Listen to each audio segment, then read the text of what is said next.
빙바람이 거세게 불어닥친 적이 있습니다. 물론 그 바람은 지금도 멈추고 있지 않습니다. 웰빙 바람에 이어서 웰다잉 바람이 또 잔잔히 불어오고 있습니다. 웰빙이 어떻게 하면 멋지게 살 수 있는가라면 웰다잉은 어떻게 하면 멋지게 죽을 수 있을까의 문제입니다. 그래서 우리 사회에 여러 가지 캠페인이 전개가 되고 있지요. 가령 유서 쓰기 운동이라든지 가지고 있는 재산 죽을 때 사회에 기부하는 그런 운동들이 잔잔히 우리 주변 가운데 일어나고 있습니다. 자, 웰다잉과 웰빙에 이어가지고 또 한 바람이 잔잔히 불어오고 있습니다. 노령 인구가 증가함에 따라 아주 거세지고 있지요. 자, 무슨 바람일까요? 웰에이징에 대해서 혹시 들어보셨습니까? 자, 사람이 사람답게 사는 것을 웰빙이라고 하고 사람이 사람답게 죽는 것을 웰다잉이라고 하고 사람이 사람답게 늙어가는 것을 웰다잉이라고 합니다. 농사는 금년에 망쳤으면 내년에 잘 지으면 됩니다. 대학은 금년에 떨어졌으면 재수해서 내년에 잘 들어가면 됩니다. 이번 올림픽에 금메달을 놓쳤으면 다음 올림픽에 또 기회가 옵니다. 그런데 인생은 단 한 번뿐입니다. 한 번 실패하면 그것으로 끝입니다. 두 번 다시 사는 인생은 없습니다. 그래서 우리가 웰빙, 웰에이징, 웰다잉 해야만 됩니다.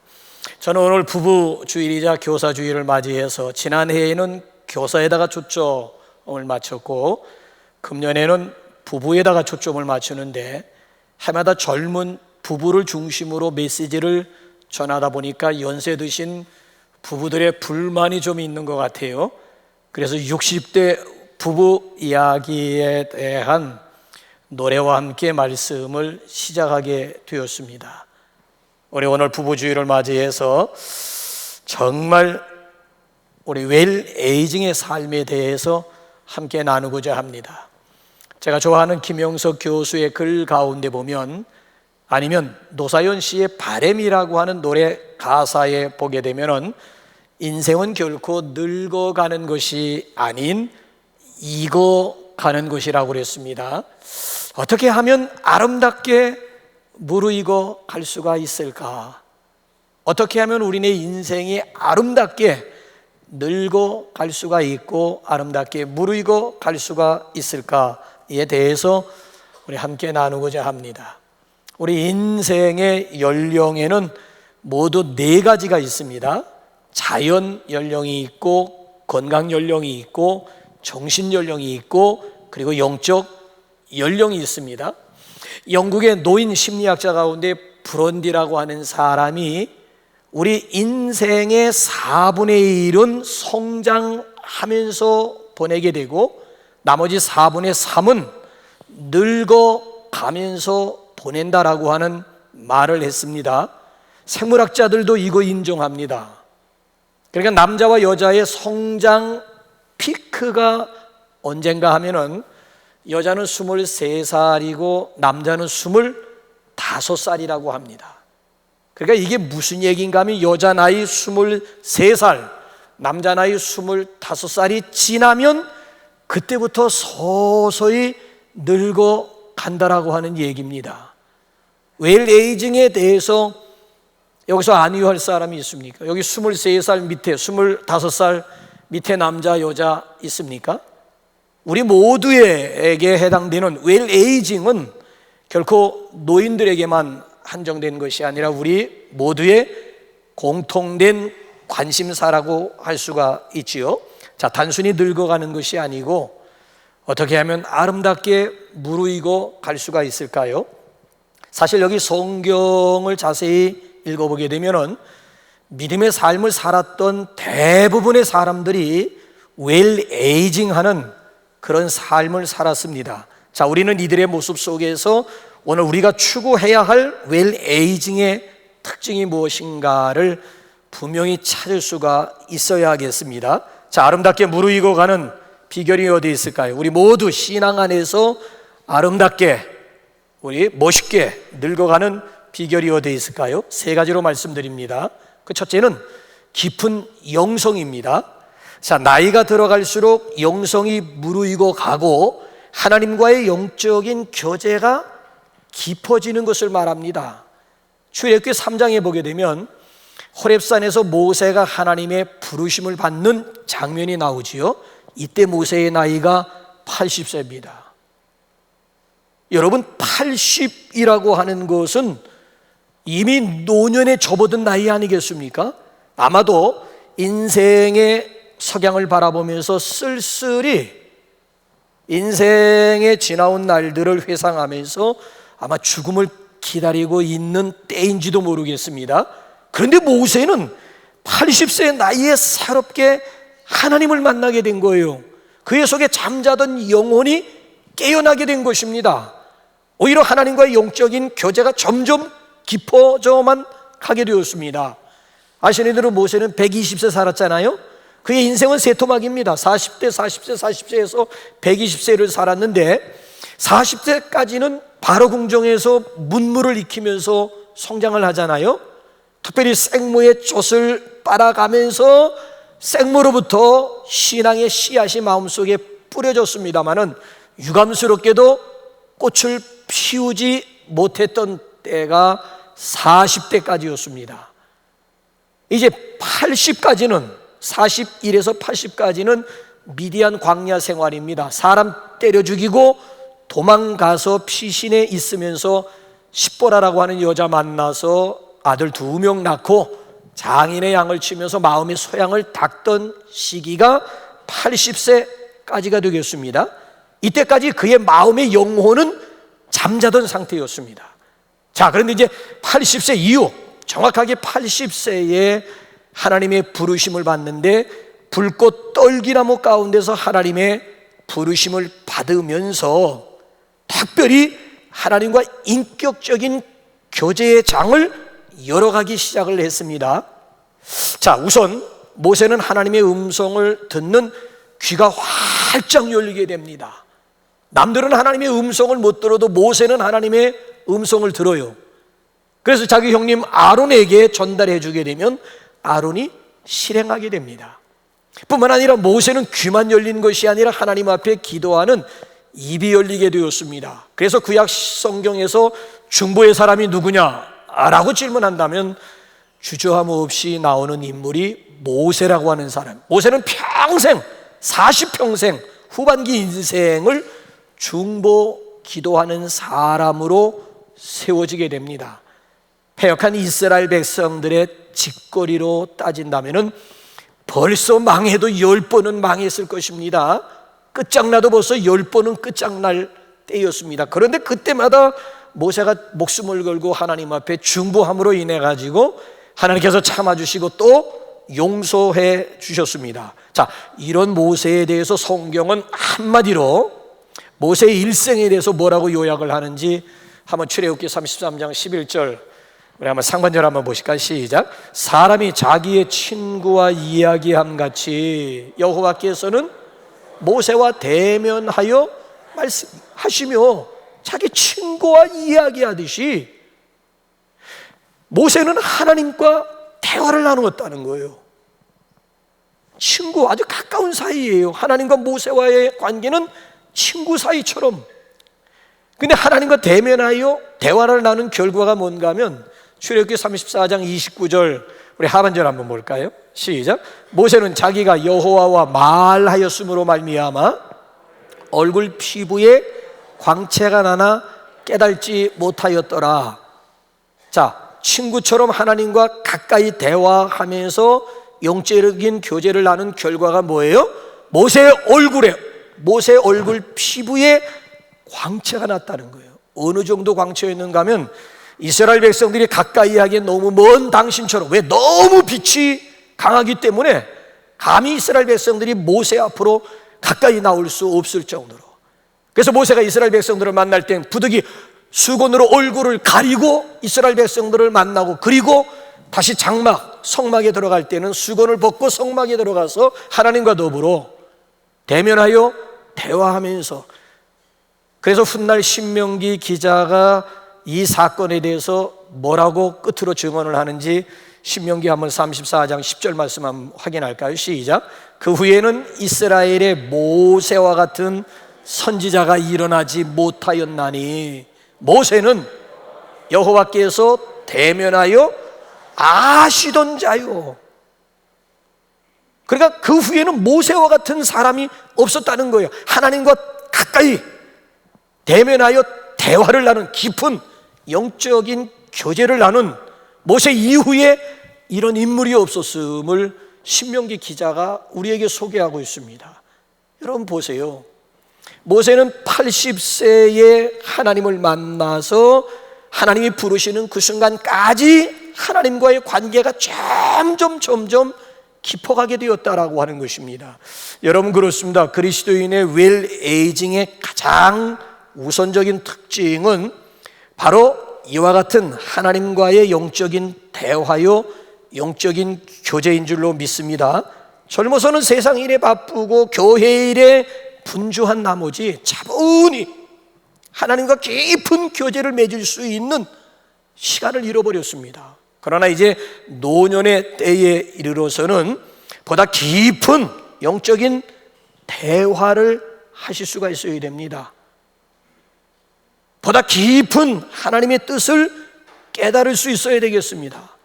보다 폭넓고 세밀하게 중보 기도하실 수 있는 때가 바로 노년의 때라고 하는 거예요. 젊었을 때는 뭐 바쁘다 보니까, 분주하다 보니까 중보 기도한다고 하지만은, 여튼 그런 중보 기도였다면 나이를 점점 들어감에 따라서 하나님의 뜻을 깊이 깨달아야 할 뿐만 아니라 기도를 하더라도 좀 더 폭넓은 기도, 좀 더 세밀한 중보 기도를 할 수 있어야 되겠습니다. 그래서 사도 바울이 우리에게 뭐라고 도전하는가 하면은 고린도후서 4장 한번 16절 보실래요? 시작.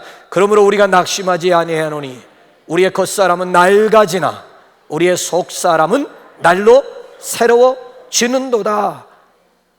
해마다 달마다 날마다 늙어가는, 낡아가는 겉모습으로 인해서 낙심하면서 실망할 것이 아니고, 하나님과 모세처럼 하나님과 점점 깊은 영적인 교제로 말미암아 날로 새로워지는, 겉사람과는 반대로 날마다 새로워지는 속사람의 건강으로 인해서 감사할 수가 있고 기뻐할 수 있기를 바랍니다. 그러니까 나이가 들어감에 따라서 뿌리 깊은 그런 영성의 소유자들이 되시기를 주님의 이름으로 축원합니다. 두 번째로 건강한 몸과 마음입니다. 우리 그리스도인이 추구해야 할 또 하나의 웰에이징의 특징은 건강한 몸이요, 건강한 마음입니다. 그야말로 나이는 숫자에 불과하다는 말처럼 나이가 들어서도 몸도 건강하고 마음도 활기찬 상태를 말하는 것입니다.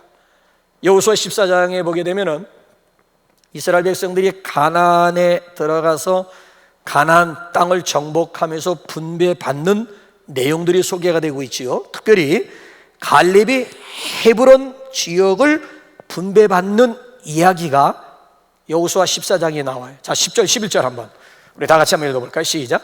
이제 보소서 여호와께서 이 말씀을 모세에게 이르신 때로부터 이스라엘 광야에서 방황한 이 45년 동안을 여호와께서 말씀하신 대로 나를 생존하게 하셨나이다. 오늘 내가 85세로 돼 모세가 나를 보내던 날과 같이 오늘도 내가 여전히 강건하니 내 힘이 그때나 지금이나 같아서 싸움이나 출입에 감당할 수 있으니. 자, 갈렙의 지금 나이가 몇 살이라고요? 85세라는 거예요. 그런데 그의 건강이 40세 때와 같은 수준임을 고백하고 있는 거예요. 아니 어떻게 85세의 노인이 40세 때와 똑같을 수 있겠습니까? 그러나 갈렙은 지금 그 정도의 기백을 가지고 있다는 거예요. 그러니까 이게 무슨 내용이에요? 10절 11절이 무슨 내용입니까? 자, 이스라엘 백성들이 가나안 중부로 들어가 가지고 남부부터 정복을 하기 시작합니다. 그 남부 정복 가운데 첫 성이 헤브론 성읍인데, 이 헤브론 성읍이 어떤 성읍인가 하면은 난공불락의 요새를 구축하고 있는 그런 철옹성과 같은 그런 지역, 그런 요새예요. 그런데 이 갈렙이 지금 85세의 나이임에도 불구하고 헤브론 정복 전쟁에 앞장을 서겠다는 거예요. 85세가 되었으면 이제 뒤로 슬그머니 빼고도 남을 수 있는 그런 나이임에도 불구하고 당신이 앞장서서 정복 전쟁에 나서겠다는 거예요. 그 당시의 전쟁은 지금 전쟁과 다릅니다. 멀리서 무슨 쏘고 뭐 날리고, 그냥 창과 칼을 가지고 필드에서 서로 찌르고 찔림을 받아 죽이고 죽는 그런 싸움이라고요. 아니 그런데 85세의 노인이 어떻게 젊은 군사들과 더불어 육탄전을 벌이겠다라고 하는 얘기입니까? 이게 어떻게 가능해요? 건강을 유지했기 때문에 가능한 거예요. 그러니까 40세부터 80, 45년 동안 갈렙이라고 하는 사람은 당신의 건강을 잘 관리했기 때문에 가능한 일이라고요. 그리고 마음도 젊은 기상을 잘 유지했기 때문에 가능한 고백입니다. 그러니까 갈렙은 한마디로 말씀드리면 몸짱이요 마음짱이었다라고 하는 거예요.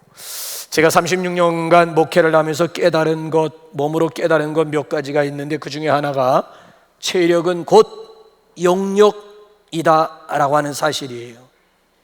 제가 2부 시간에 이 설교를 했더니만 한영태 목사님이 나가시면서 오늘 비로소 깨달았노라고, 뭘 깨달으셨습니까? 했더니만 어른 목사님들이 40세까지는 영역으로 목회하고 그 다음에 40세 이후부터는 체력으로 목회하는 것이다 라고 했는데 그 말이 무슨 의미인지 몰랐는데 오늘 윤 목사님 설교를 들으면서 어른들의, 선배들의 말씀이 무슨 의미인지 비로소 깨닫게 되었노라고 하면서 나가시면서 한마디 하시더라고요. 아니 사실이 예수님이 마음은 원이로되 육신이 약하도다라고 하는 말씀을 하셨잖아요. 사실이에요. 마음으로는 분명히 기도해야 함을 알면서도 몸이 따라주지 못할 때가 있습니다. 저 같은 경우에도요, 밤 10시면 자야 돼. 그래야지 새벽 3시 45분 아니면 3시 50분에 일어나서 교회에 나오는 거예요. 근데 만약에 뭔 일을 하다가 12시를 넘겼다 하게 되면 그 다음날 새벽에 여기 자리에 앉아 있으면은 비몽사몽간에 내가 기도를 하면서도 횡설수설하고 기도의 집중력을 잃어버리는 거예요. 짤막한 시간이라 할지라도 정말 기도의 집중, 그래 은혜의 지성소 속으로 들어가서 짤막한 시간이지만 깊이 있는 기도를 할 수가 있는데 몸이 밤 12시를 넘기게 되면 마음은 굴뚝 같은데도 이 몸이 따라주질 않음으로 인해 가지고 혼미한 상황 가운데서 이분 계속 기도를 하고 있는데 나도 무슨 기도를 하고 있는지 내 자신조차도 모를 정도로 기도의 집중력을 잃어버리는 경우가 상당히 많이 있어요. 그래서 그때부터 몸 관리, 마음 관리를 참 잘 해야 되겠다라고 하는 이런 생각을 해봅니다. 그래서 요즘에는 될 수 있으면 걸으려고 해요. 작년 전까지만 해도 매주마다 북한산이고 무슨 악자 들어간 산들은 다 찾아다니면서 등산을 했는데 이제 작년과는 달리 금년에는 체중도 있고 이게 악산에서 내려오다 보니까 이게 체중이 실려가지고 이 무릎에 아무래도 무리가 갈 것 같아가지고 대신 이제는 될 수 있으면 좀 많이 걷자 해가지고 일부러 차를 놔두고 총회본부 회의를 간다든지 아니면 시내에 나갈 때에도 차가 있음에도 불구하고 차를 내버려 두고 버스를 탄다든지 아니면 지하철, 왜 여기서 거기까지 타기 위해서 걸어가야 되고 전철 타기 위해서는 연신내 가야 되고 계단 내려가야 되고 올라와야 되고 갈아타야 되고 여러 차례 이런 걸 반복하면서 어쨌든 좌우지간 일부러라도 시간과 기회를 만들어서라도 움직여야 되고 건강을 유지해야 되겠다라고 하는 분명한 나름대로의 생각이 있어서 그래요. 지난해 제가 로드용 사이클을 타다가 사고가 나가지고 우리 교우들에게 큰 걱정을 끼쳐드린 바 있잖아요. 밟으면 그냥 나가는 로드용 사이클. 아니 60이 넘은 양반이 글쎄 젊은 사람들 모양을 이게 몸을 완전히 굽혀가지고 사이클을 탄다고 폼 잡았으니, 근데 금년에 내 손, 그래서 그냥 그 순간에 그냥 사고 나고 나서 로드용 사이클을 당장 치워버렸어요. 금년에 내 손에 또 자전거가 또 하나가 들려져 있습니다. 무수한 집사람으로부터 그냥 핍박과 박해를 받아가면서 그래도 또 자전거를 타려고 하느냐?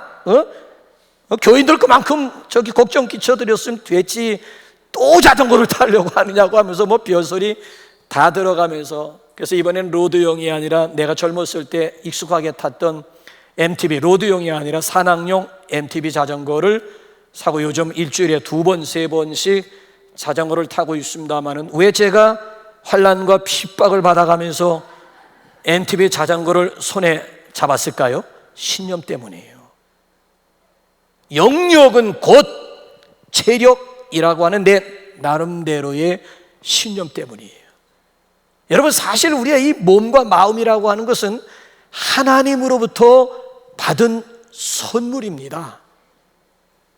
정말 우리 이 몸과 마음이라고 하는 것은 하나님께서 우리에게 주신 소중한 선물이에요. 그러니까 우리가 오늘 어떻게 관리하느냐에 따라서 노년에도 마음과 몸의 건강 여부가 완전히 달라지는 거예요. 자, 성경은 이에 대해서, 우리 몸의 건강에 대해서, 몸에 대해서 뭐라고 말씀하는지 한번 고린도전서 3장 16절 한번 읽어볼까요? 시작. 너희는 너희가 하나님의 성전인 것과 하나님의 성령이 너희 안에 계시는 것을 알지 못하느냐? 자, 고린도전서 6장 19절 20절 넘어가요. 너희 몸은 너희가 하나님께로부터 받은 바 너희 가운데 계신 성령의 전인 줄을 알지 못하느냐? 너희는 너희 자신의 것이 아니라 값으로 산 것이 되었으니 그런즉 너희 몸으로 하나님께 영광을. 자, 보세요. 너희 몸을 강조하는 거예요. 우리 몸은 성전이라는 거예요. 성전. 이 몸은 값으로 산 몸, 값으로 산 것이, 그러니까 이 몸이 내 것이 아니라는 거예요. 주인이 따로 있다. 우리 몸의 주인이 따로 있다는 얘기예요. 그러니까 우리는 몸의 청지기야. 몸의 청지기. 주인이 따로 있고 우리는 이 몸을 관리해야 하는 청지기들이라고 하는 거예요. 그러니까 우리의 몸과 우리의 마음을 건강하게 잘 관리하는 것이 이게 웰에이징의 또 다른 방법이 될 수가 있다는 거예요. 그래서 결론이 뭔가 하면 너희 몸으로 하나님께 영광을 돌리라. 그래, 우리의 몸이 건강하면 위에 계신 아버지 하나님이 기뻐하세요. 우리의 몸이 건강하면 아버지 하나님께서 우리의 몸을 통해서도 영광을 받으실 수가 있다라고 하는 거예요. 그래서 우리 옆에 있는 분에게 한번 물어보시면 두 가지 반응이 있을 수가 있어요. 게으른 청지기로 나올 수도 있고 아주 부지런한 청지기로 나올 수도 있습니다. 반응을 보세요. 대답은 들으려고 하지 말고 질문 던져놓고 반응, 얼굴 표정이 어떤지. 당신은 몸과 마음의 건강을 위해서 어떤 운동을 하십니까? 한번 옆에 있는 분에게 한번 조용히 한번 물어보세요. 한번. 네.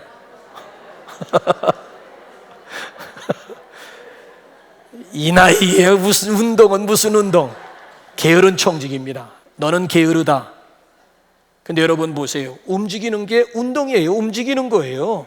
코로나19 때문에 꼼짝 못하고, 아니요, 코로나19라도 얼마든지 기회를 통해서 그러니까 우리는 부지런한 청지기, 몸의 청지기가 되어줘야지 게으른 몸의 청지기가 되어서는 아니 될 줄로 믿습니다. 자, 그런가 하면 마지막 웰에이징, 그리스도인의 웰에이징의 마지막 세 번째 특징은 새로운 도전입니다.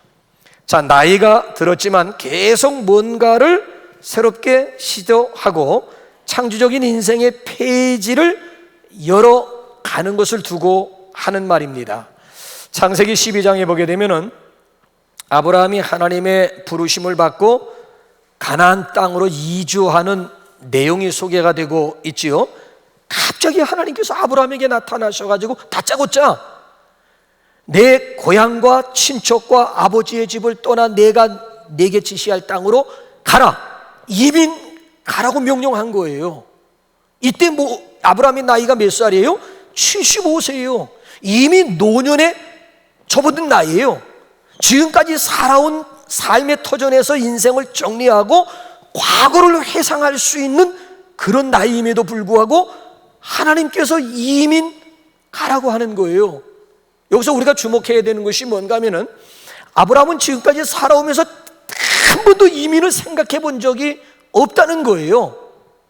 그래서 어디로 이민을 가라고 하는 것인지, 또 이민 가서 뭘 해야 되는지 전혀 생각한 바도 없는 거예요. 아니, 그런데 그런 아브라함을 향해 가지고 하나님께서는 내가 네게 지시할 곳으로 이민을 가라고 하는 거예요. 그래서 아브라함 입장에서는 무작정 떠날 수밖에는 없었다라고 하는 이런 스토리가 되겠습니다. 이거 정말, 아니 여러분 생각해 보세요. 모험도 이런 모험이 어디 있고, 인생 도박이라고 하지만은 여러분, 이런 도박이 세상에 어디에 있겠습니까? 젊어서라면 모를까, 이제 죽을 날을 기다리고 있는 이 나이에 이민을 가라라고 하는 말씀이 여러분들에게는 어떻게 들려지십니까? 그런데 여러분, 그거 아십니까? 세계 역사상 최대 업적의 35%가 60, 70대에 의해서 성취가 되었다라고 하는 놀라운 통계가 있습니다. 뿐만 아니라 23%는 70대, 80대에 의해서 성취가 되었다라고 하는 통계입니다. 6%는 90대 이후의 사람들에 의해서 성취가 되었다라고 하는 놀라운 사실이에요. 자, 한번 가령 한번 예를 들어 몇 가지 한번 볼까요? 한번 화면 한번 보세요.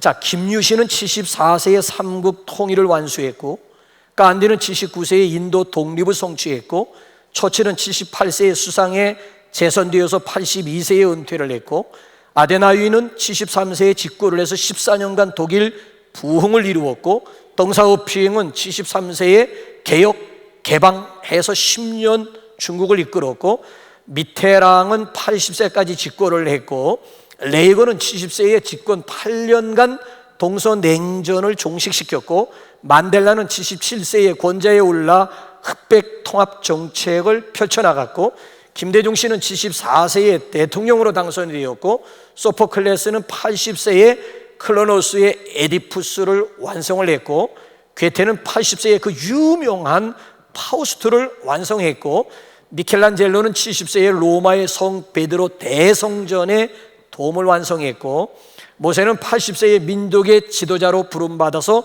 40년간 120세까지 사역을 했고, 갈렙은 85세에 가나안 정복 전쟁에서 승리를 거두었고, 그 외에 음악가 베리디라든지 하이든이라든지 핸델도 고이의 나이 70을 넘어 가지고 불후의 명곡들을 작곡하게 되었습니다.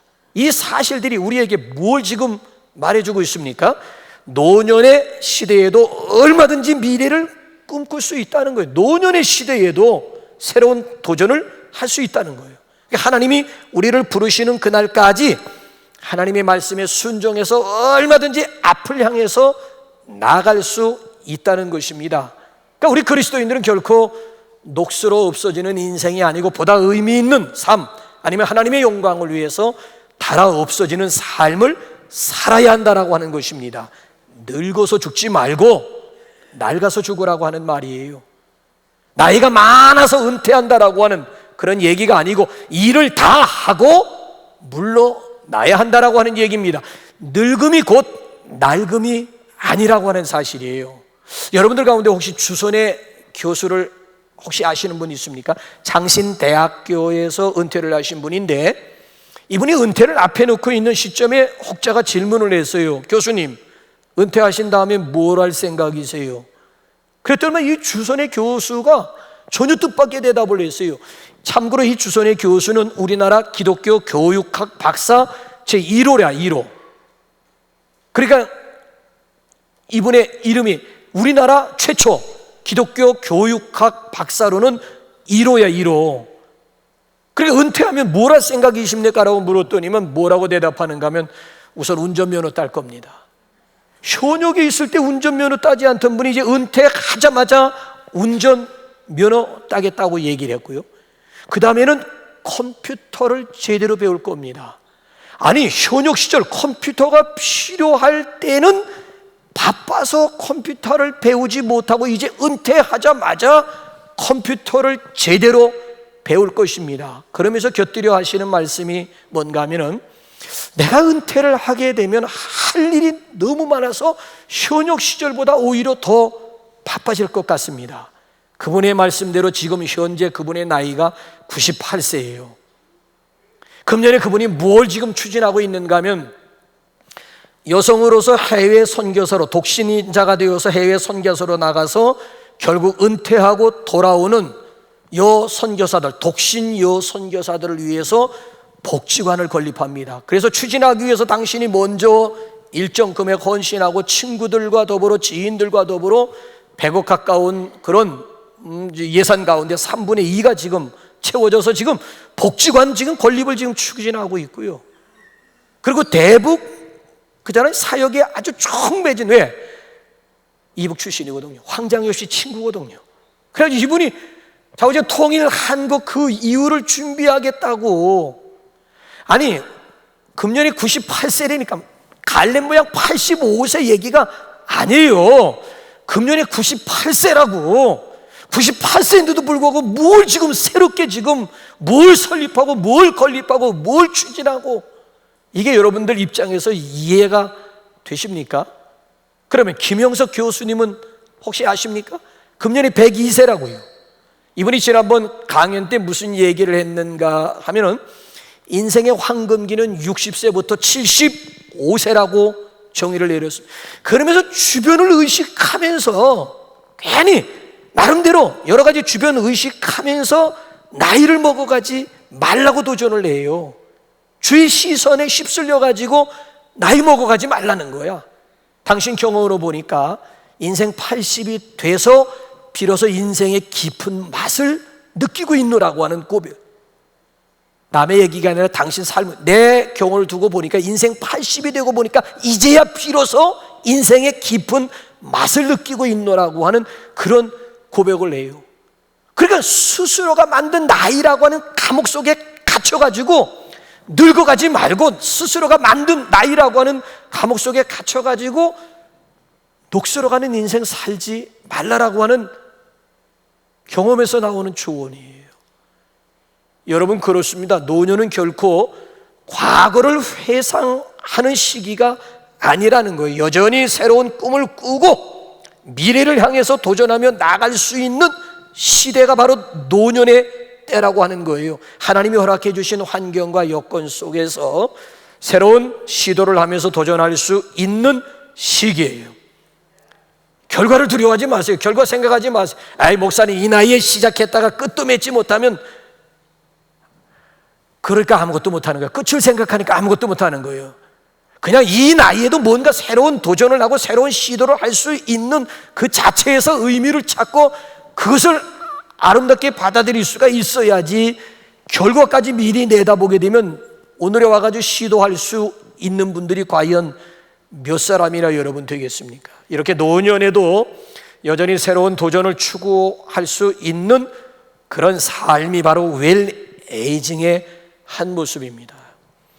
여러분들은 어떤 모습으로 나이를 먹어 가십니까? 어떤 모습으로 지금 무르익어 가고 있습니까? 각자 자신의 웰 에이징을 위해서 기도하면서 의미 있는 시간들로 채워가시기 바랍니다.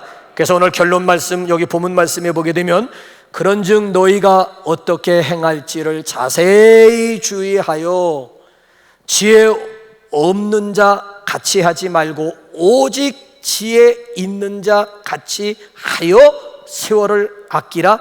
때가 악하니라 그랬습니다. 자, 우리가 어떻게 웰 에이징 할 수가 있다고요? 지혜가 필요하다는 거예요. 어떤 지혜입니까? 세월을 아낄 수 있는 지혜예요. 그래서 여러분 가지고 있는 성경을 보시면은 어떤 분들은 세월을 아끼라고 하는 그 위에 숫자가 1이라고 하는 숫자가 있는 분도 있고 2라고 하는 숫자가 있는 분들이 있어요. 그 숫자를 따라서 맨 밑에 난 외주로 내려와 보게 되면은 뭐라고 해석을 했어요? 기회를 살아.